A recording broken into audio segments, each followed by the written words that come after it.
Hey guys, so today we're going to be talking about myocardial infarctions, MI, and we're going to be discussing it by place, how to recognize it on an ECG and to know where the infarction is. And we're going to talk about also the time by time. So what happens in a chronological order. Alright, but first of all, just a small note regarding the tachycardias that we did in the last video. I just wanted to tell you something really important is how to differentiate fibrillation from artifacts. So the thing with fibrillation, we said that we always have tachyarrhythmia absoluta, absolute tachyarrhythmia, and it's irregular. So if you see an ECG that is regular, then it's definitely not a fibrillation. So if you see something like this with regular RR, then this is artifacts for sure. Okay, this is a very important point because unfortunately some people in internal medicine exam didn't pass because of this thing. They didn't recognize the artifacts when they were there and they said fibrillation.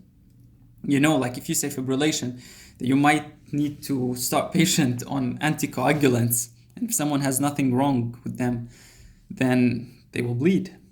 So that's it. That's the only thing I wanted to say. Artifacts are regular. Fibrillations are irregular, okay? Small, long, small, like irregular RR. That's it. So now let's move on to myocardial infarction. As we said, we're going to talk about MIs by time, chronological order, and by place. Let's start with time. So as we remember, or may not, this is the part that a lot of people don't like, the action potential.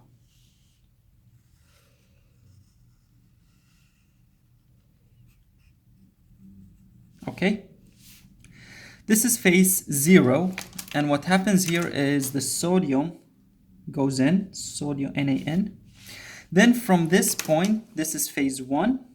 From here, all the way here, and down. Okay, this is repolarization, especially here, and this is K, potassium goes out. And here, this point, the plateau, okay, this is due to a balance between potassium going out and calcium going in. Okay, so it's kind of an equilibrium occurring, okay? Now, what is this? This the first part, the sodium, and we said this is depolarization, right? Depolarization. And what does the potassium leaving cause? Repolarization. Now, and this part is where it restores the resting potential. This is done by the NAK pump, NAK ATPase. Okay? Now, on an ECG, what is the wave of the depolarization? It is the QRS. The Q is depolarization of septum, or depolarization of, they say, free wall or the left ventricle and a big part of right ventricle. And the S is the posterobasal. So depolarization, depolarization, depolarization occurring at different places. And what's the wave that is responsible for repolarization or shows it? It's the T wave. And what's in between those two? There's like a silence, right? Remember what was it called? QRS, silence T. Exactly. This is the ST here. ST segment between depolarization and repolarization. All right, knowing this much so far, let's see what happens in the first stage of MI. This is within seconds.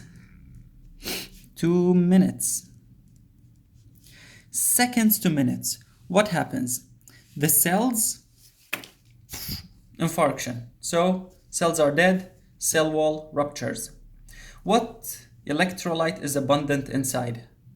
Of course, potassium.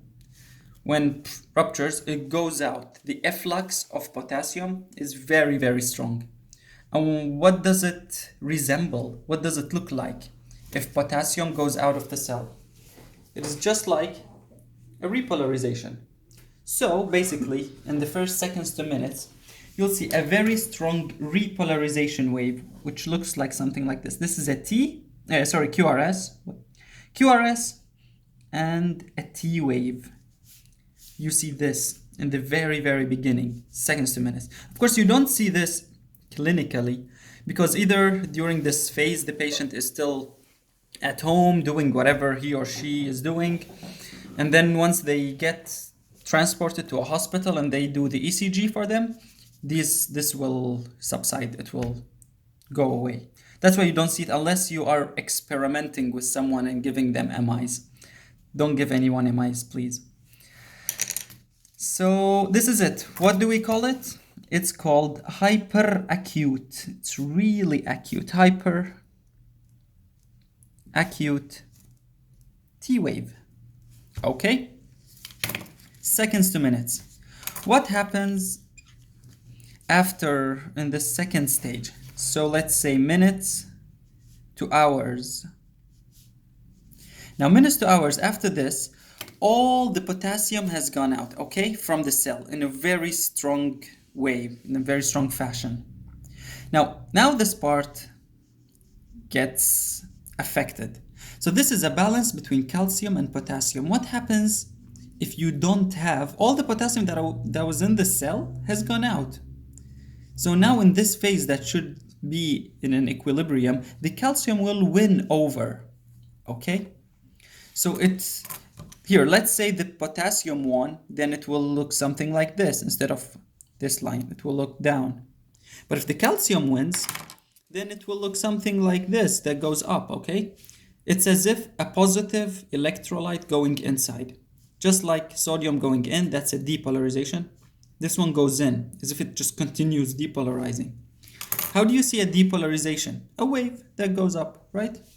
And that's why you will see up and the ST elevated. Didn't we say this part is the ST? And it goes like this. That's why second sign you see is ST elevation. Okay? So here ST is elevated. By the way, when we say ST is elevated, it means it can be either a segment, ST segment, you see it like this, and then a T wave, okay? Or it can just be like this, like ST, okay, sorry, QRS here, and then a T wave right away. And this is the ST segment, it's the J point. J point is defined as the point where the QRS ends, or the T wave begins. So this is the J point. It doesn't have to be a segment, a real segment like this. It could just be a point. So, ST elevation, meaning the J point elevation. That's the second part. And of course, as the ST is going up more and more, the hyperacute T wave goes down and down more and more. So there's ST elevation plus the T wave normalizes, okay? Meaning goes down, normalizes. Now, third, or then later, what happens after that? So now this is hours to day or days. So ST keeps elevating more and more, okay? And T wave keeps going down until we reach a point that you still have ST elevation plus here the T gets inverted. Okay, bear with me, I'll explain this just like in the same way that I will explain with the pathology Q wave, okay? Exactly same mechanism, but one about depolarization, one about repolarization. So you will see QRS, ST is elevated, okay? Then like this, okay? So we said ST is elevated and the T wave is inverted. Next, number 4, then within days to weeks. And here's the thing, if you remember from any other part that you studied, I don't know, probably pathology or something, after 3 days, granulation tissue is forming or being formed, and then after weeks, it's fibrosis, it's fibrotic. So now the area is fibrotic, meaning it's dead. Okay, let's draw. So this is left ventricle, this is the septum, and let's make it something like this. Okay, this is right ventricle, and this is left. Thickness of the left ventricle. Now, if we say that there's an area, let's say this area,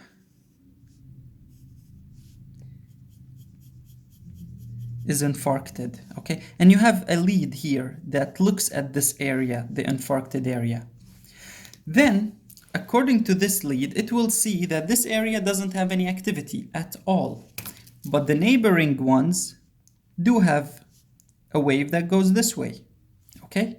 Actually, we should know that here, let's say we have some cells, okay?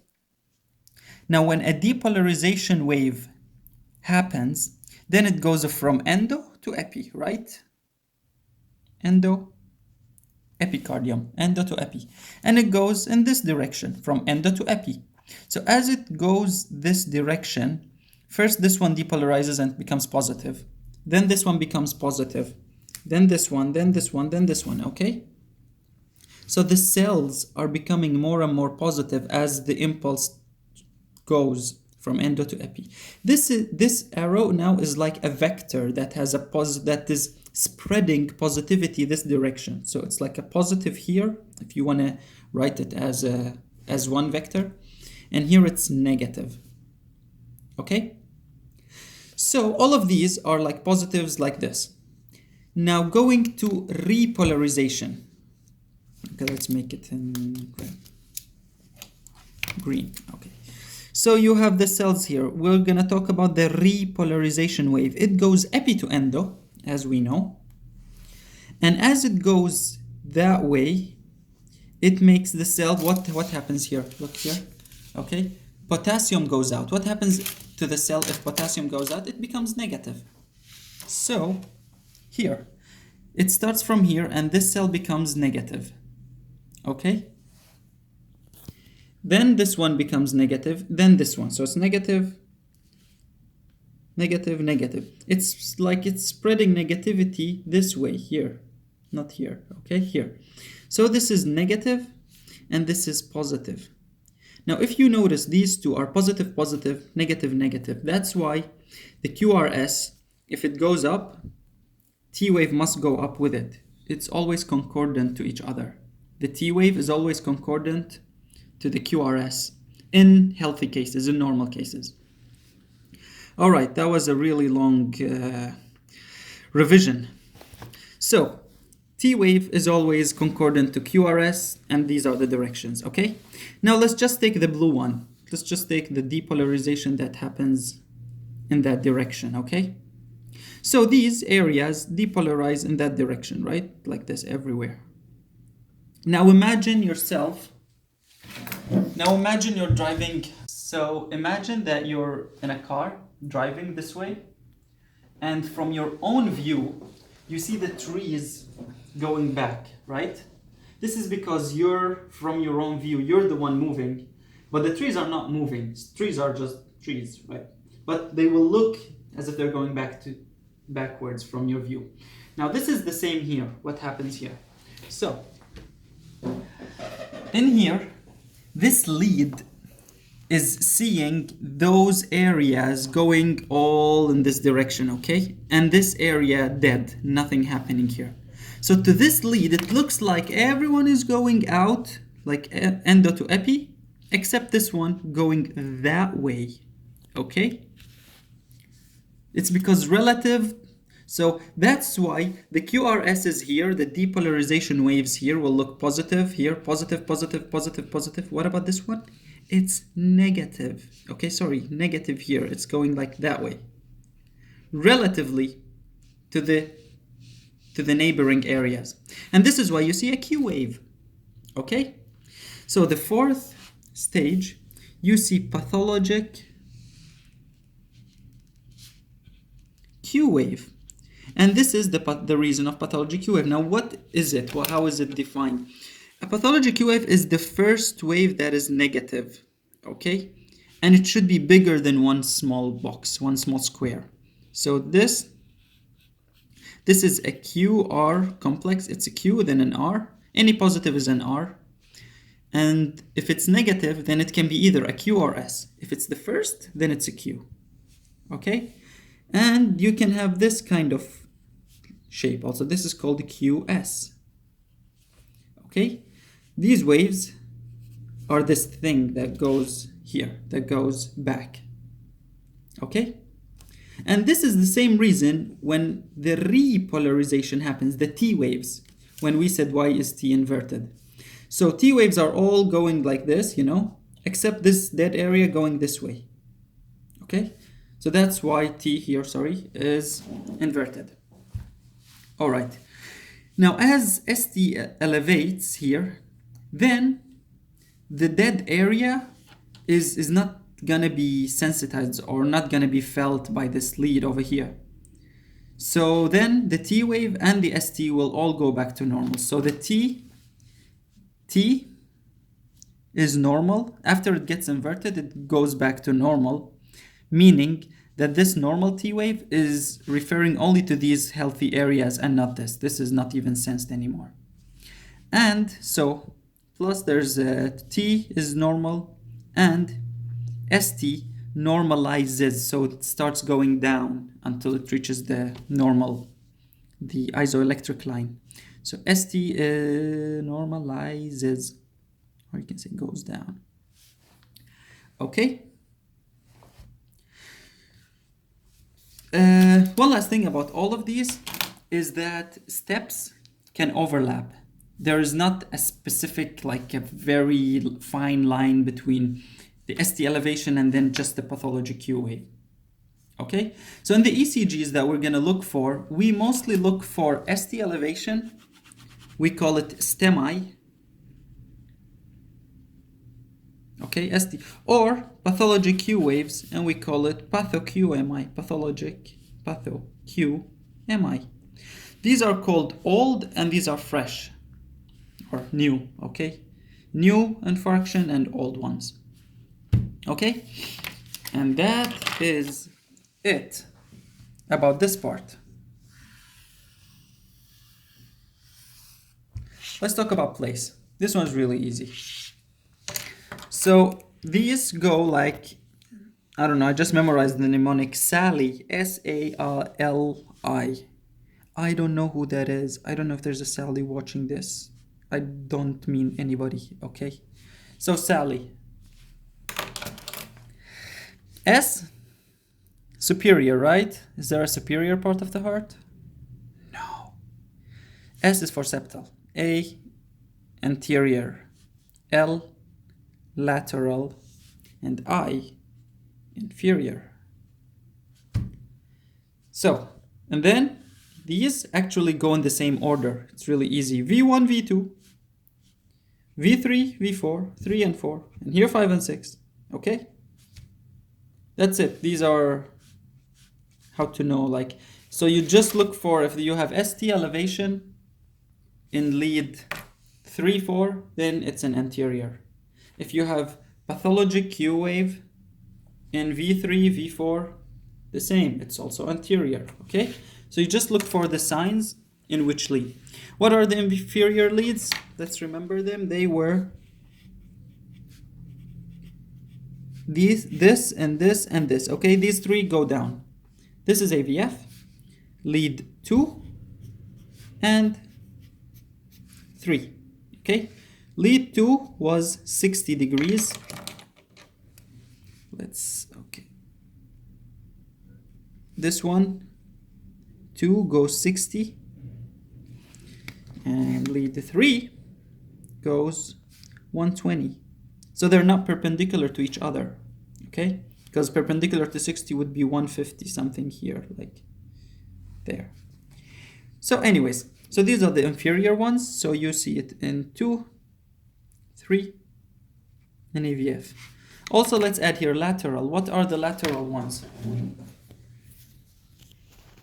So we said the lateral ones, this one was the septum, V1 and V2. So if this is the heart septum, this is V1 and this is V2. This is 3, 4, 5, 6, like this. Okay? So V1 and 2 are surrounding the septum, that's why they best see the septal part. Then 3 and 4 are here. And if we said, okay, let me get this. So if this is the right ventricle and left ventricle, the heart is not positioned like this actually. You know, it goes like the apex goes front and to the lateral, front, okay? But I'm not talking about this. I'm talking about the rotation of the heart. So the heart actually is rotated a bit like this with all these crazy positions, okay? It rotates a bit like this. So when I say it's like this, what is this wall? The anterior part that you see is what? Is the left ventricle. Okay? And this part, the right ventricle, is now the posterior one. Okay? So when they say the posterior wall, they mean right ventricle. When they say anterior wall or lateral, it's left ventricle. All of this is left. Okay? So, also, the leads here that are lateral are this one, lead 1 and AVL. So we're going to add to the lateral lead 1 and AVL. Now the last part that's left to talk about here is which artery, because we need to know where is the problem so that we can fix it, no? So, which coronary artery is involved? So, I'm just gonna draw the heart in a right upright position to make it a bit easier. Yeah.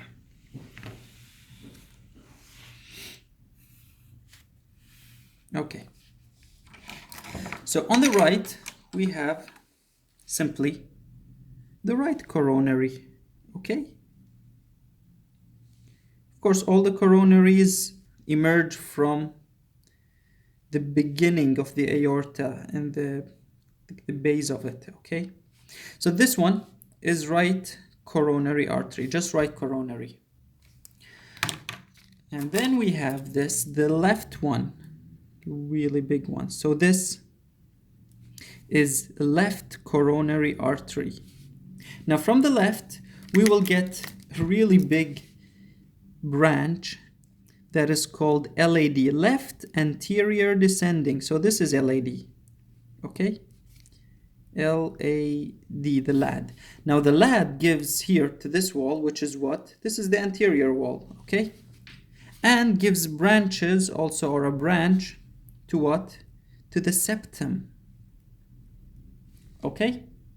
So, LAD is responsible for septum and anterior. Then here, there's another one. This one, the circumflex, the one that turns, okay? So this is LCX. Left circumflex. The left circumflex gives here to the lateral wall, okay? Gives a branch to the lateral. And then it goes to the back. So far, the arteries that we have figured out, septal was one, which one here? So it's by LAD. Anterior, which one? This one, also LAD. Lateral, this one, LCX. And now inferior, this here gets a bit, just a bit tricky, but it's still easy. Okay, sorry, this one doesn't look so nice, but. So we said we have the left circumflex, right? And we have the right coronary. Now, in some people, the right coronary is longer and it goes and then goes all the way at the back behind, okay? Goes all the way down to supply this, the inferior area. This is the inferior, okay? So some people, it's this one, it's the right coronary artery. And some people, it's the left circumflex that goes down and gives this area. So some people have left circumflex dominant, LCX dominant, or some people right coronary dominant, and some people have a codominance. Both of them give to this area. Okay, now how do we differentiate? Let's say you have an ECG and it only shows 2, 3 AVF. Only those have ST elevation. ST elevation here, here, and here, and that's it. How would you know which one? Well, really easy. Can you notice that the LCX is on the left, RCA is on the right? Check the inferior leads. 2 goes more to the left, 3 goes more to the right. And that's it. So you check the ST elevation and compare it in lead 3 and 2. Let me just write this 3, make it in. Okay, so you see the black one here with the black and the green one with the green. Okay? So if ST is elevated, let's say 4 boxes in lead 2 and then elevated 3 boxes here, then the ST elevation in lead 2 is more than ST elevation in lead 3. Therefore, it's LCX dominant. Of course, now there's another way. If, for example, someone had inferolateral, inferior and lateral, then it's definitely going to be the LCX, because the LCX is the one that gives to the lateral here. And this means that probably there was the occlusion here and it affected this part and it affected this part, okay? Otherwise, you cannot say that if you have inferolateral and you say it's right coronary dominant, but you can still see a lateral, as we said. If this is the ECG you have, then it means you have occlusion here and you have another occlusion here that happened at the same time and exactly at the same time in 2 different places, and this is almost impossible. You cannot have 2 at the same time. Okay? So inferior, either LCX or right coronary artery. Now, last things to talk about. There is a special type that is called extended MI.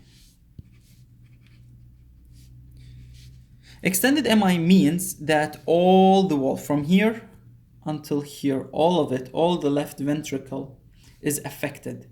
So how do you judge if it is extended or not? You just look at the V's. The criteria or the conditions are that all the V's from V1, 2, 3, 4, 5, 6, all of these have to be affected. So you see Q wave, pathology Q wave in all of them, or you see ST elevation in all of them. Then this is called extended. Okay?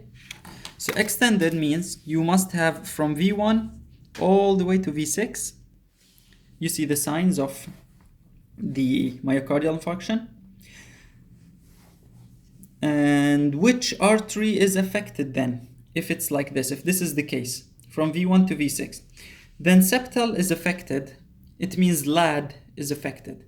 Anterior is affected, meaning GLAD is affected. Lateral is affected, meaning LCX is also involved. Then you cannot say there's an occlusion here, an LCX occlusion here and here. No, you go back here to the origin, meaning it's left coronary, the big trunk. The left coronary is the one that's affected, okay?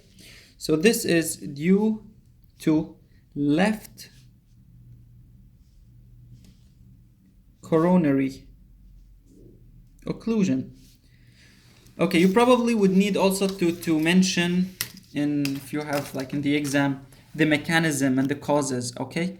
The cause is just saying which artery was involved. The mechanism of any myocardial infarction is rupture into atherosclerotic plaque. Atherosclerotic plaque. Okay? So this means, let me make another drawing here.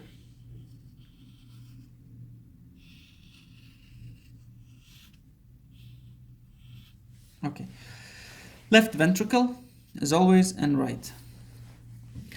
On the inside, we said we have the conduction pathways, okay? These run on the endocardium. On the epicardium,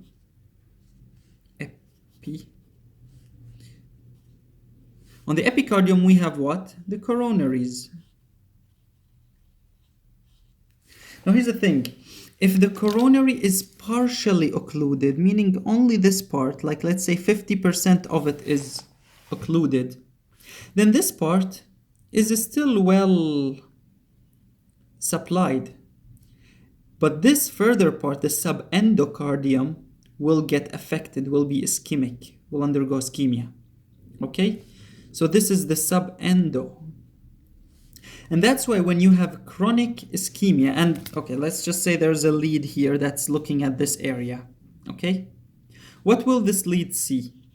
It will see an infarction that's far away from it, not next to it, okay? So when you see here, we said if you see an infarction at the same region, the lead will see it as ST elevation. But if the lead is checking the infarction on the opposite area, then what would you see? So if it's subendo ischemia, you'll see ST depression. And that's why we always say that if you see ST depression, it means there's a chronic ischemia. Because chronic ischemia affects the subendocardial layer. While if it's totally blocked, like completely, then in this green case, you will see a transmural infarction. All of this will be affected, okay? All of it, and that's when you see the ST elevation. Or if there's just subepicardium only for any reason, then you will see ST elevation. But this is why you see ST depression here. And with infarction, we just say it's myocardial infarction. All right. So yeah, this is it.